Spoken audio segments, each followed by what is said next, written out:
കുറേ ദിവസമായിട്ടോ chicken parts കഴിക്കാനായിട്ടൊരു കൊതി. അപ്പോൾ എന്തായാലും പോയി ഞാൻ മേടിച്ചു. നമ്മൾ ആഗ്രഹം തീർക്കാനായിട്ട് നമ്മൾ തന്നെ പോയി മേടിക്കണമല്ലോ.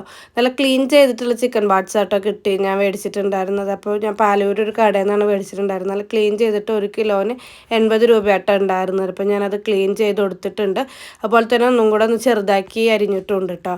പിന്നെ തക്കാളി 2 എണ്ണം, സബോള 3 എണ്ണം, ഇഞ്ചി, വെളുത്തുള്ളി, പച്ചമുളക്, കറിവേപ്പിലൊക്കെ നന്നാക്കി എടുത്തിട്ടുണ്ട്. ഇത് വെളുത്തുള്ളിയൊക്കെ ഇട്ട് വെക്കുകയാണെങ്കിൽ നന്നാവട്ടെ. എനിക്ക് വെളുത്തുള്ളിയൊക്കെ നന്നാക്കാൻ മടിയായതുകൊണ്ട് ഞാൻ സവോള തന്നെയാണ് ഇപ്പോൾ എടുത്തിട്ടുണ്ടായിരുന്നത്.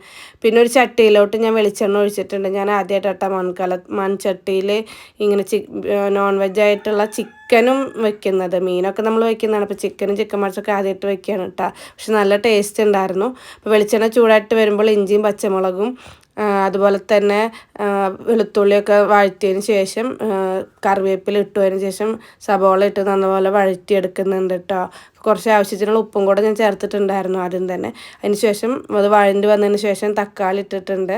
തക്കാളി ഇടാതൊക്കെ വേണമെങ്കിൽ വെക്കാം കേട്ടോ. അപ്പോൾ അതായിരിക്കും കൂടുതൽ എനിക്ക് തോന്നുന്നു നന്നാവും. കാരണം ഞാൻ ഇത്തിരി കൂടെ മസാല നന്നായിട്ട് ഉണ്ടാകാൻ വേണ്ടി തക്കാളിയൊക്കെ ഇട്ട് വെക്കുന്നുണ്ട്. ചില വീഡിയോസിൽ കണ്ടായിരുന്നു ഞാൻ തക്കാളി ഇടാതൊക്കെ വെക്കുന്നത് കേട്ടോ. ഞാനും ഇതുപോലെ ഓരോ വീഡിയോ ഒക്കെ നോക്കിയിട്ടാട്ടോ ചെയ്യുന്നത്. പിന്നെ അത് വഴണ്ടി വന്നതിന് ശേഷം അതിലോട്ട് മഞ്ഞൾപ്പൊടി, മുളക് പൊടി, മല്ലിപ്പൊടി, പിന്നെ നമ്മൾ പെരിഞ്ചീരകമല്ല അതിൻ്റെ പൊടി ഇട്ടിട്ടുണ്ട്. പിന്നെ കുറച്ച് കുരുമുളകും കൂടെ ഇട്ടിട്ടുണ്ട് കേട്ടോ.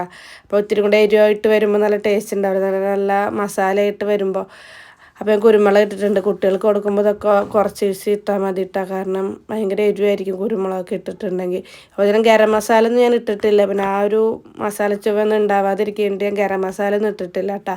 നിങ്ങൾക്ക് വേണമെങ്കിൽ അതൊക്കെ ഇടാൻ വേണം. ചിക്കൻ മസാല അതൊക്കെ ഇട്ടിട്ട് വേണമെങ്കിൽ വെക്കാം കേട്ടോ. കാരണം ഞാൻ ഇതാദ്യമായിട്ടാണ് വെക്കുന്നത്. അപ്പോൾ എനിക്ക് ഒരു ഇതിന് വേണ്ടിയിട്ട് ഞാൻ വെച്ചേട്ടാ. കാരണം ഞാൻ ഇതിനു മുമ്പ് ചിക്കൻ പാർട്സൊക്കെ കഴിച്ചിട്ടുണ്ടെങ്കിലും ഞാൻ സ്വന്തമായിട്ട് വെച്ചിട്ടില്ല. അപ്പോൾ ഇത് ആദ്യമായിട്ട് വെക്കുകയാണ്. പിന്നെ ഇത് കുറേ പേര് പറയായിരിക്കും ഇത് ബ്രോയിലർ ചിക്കൻ്റെ ചിക്കൻ പാർട്സൊന്നും നല്ലതല്ല എന്നൊക്കെ. പക്ഷെ ഒരു പ്രാവശ്യമൊക്കെ കഴിക്കുമ്പോൾ കുഴപ്പമില്ലായിരിക്കും. ഇടയ്ക്കൊക്കെ അല്ല, നമ്മൾ എന്നും ഇതൊന്നും കഴിക്കുന്നില്ലല്ലോ. ഇത് നല്ലപോലെ ഞാൻ വഴറ്റിയെടുക്കണം കേട്ടോ. നല്ല ഇങ്ങനെ ബ്ലാക്ക് കളർ പോലെ ആവണം. അപ്പോൾ ആ മസാലയ്ക്കൊരു ടേസ്റ്റ് വരുള്ളൂ. അതിലിട്ട് നമ്മൾ ക്ലീൻ ചെയ്ത് വെച്ചേക്കുന്ന ചിക്കൻ പാർട്സ് ഇങ്ങനെ ഇടണം കേട്ടോ. അതിട്ടിട്ട് നല്ലപോലെ ഇളക്കിയെടുക്കണം. ചിലവരിത് കുക്കറിൽ വെച്ച് കണ്ടിട്ടുണ്ട്. അതാകുമ്പോൾ നമുക്ക് എല്ലാം കൂടെ ഇങ്ങനെ വഴറ്റിയെടുക്കേണ്ട ബുദ്ധിമുട്ടില്ല. എല്ലാം കൂടെ ഒരുമിച്ച് വെക്കാവുന്നേ ഉള്ളൂ. ഞാൻ ഒരു ദിവസം അങ്ങനെ വെക്കുന്നുണ്ട്. നമുക്ക് പെട്ടെന്നൊക്കെ വെക്കണമെങ്കിൽ അങ്ങനെ വെക്കാം, ടൈമൊന്നും ഇല്ലെങ്കിൽ. ഇത് നല്ലപോലെ മസാലയൊക്കെ എല്ലാം ചിക്കൻ പാർട്സിലും വരുന്ന രീതിയിൽ നമ്മൾ ഇളക്കിയെടുക്കണം കേട്ടോ. പിന്നെ ഇതിലോട്ട് ഞാൻ 4 ഗ്ലാസും കുറച്ചും കൂടെ വെള്ളം ഒഴിച്ചിട്ടുള്ളൂ. കാരണം ഇതിൽ തന്നെ അത്യാവശ്യത്തിന് വെള്ളം ഇറങ്ങി വരുന്ന സമയത്ത്. അപ്പോൾ ഞാൻ കുറച്ച് വെള്ളം ഒഴിച്ചിട്ടുള്ളൂ.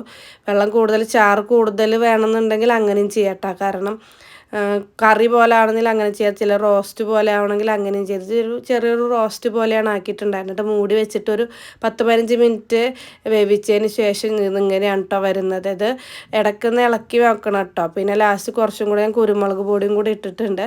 പിന്നെ വേപ്പിൻ്റെ ഇലയും കുറച്ച് പച്ച വെളിച്ചെണ്ണയും കൂടെ ഒഴിച്ചിട്ട് ഞാൻ ഇറക്കി വെച്ചിട്ടുണ്ട് കേട്ടോ. കാരണം ഇത്ര തിക്നെസ്സിൽ ഞാൻ ഇറക്കി വെക്കുന്നുണ്ട്. കാരണം ഇത് മൺകല ആയതുകൊണ്ട് കുറച്ച് കഴിഞ്ഞ് ഇതൊന്നും കൂടെ വറ്റി കഴിയും. അപ്പം ഞാനെന്ത് ചോറിൻ്റെ കൂടെയാണ് കേട്ടോ ടേസ്റ്റ് ചെയ്ത് നോക്കുന്നത്.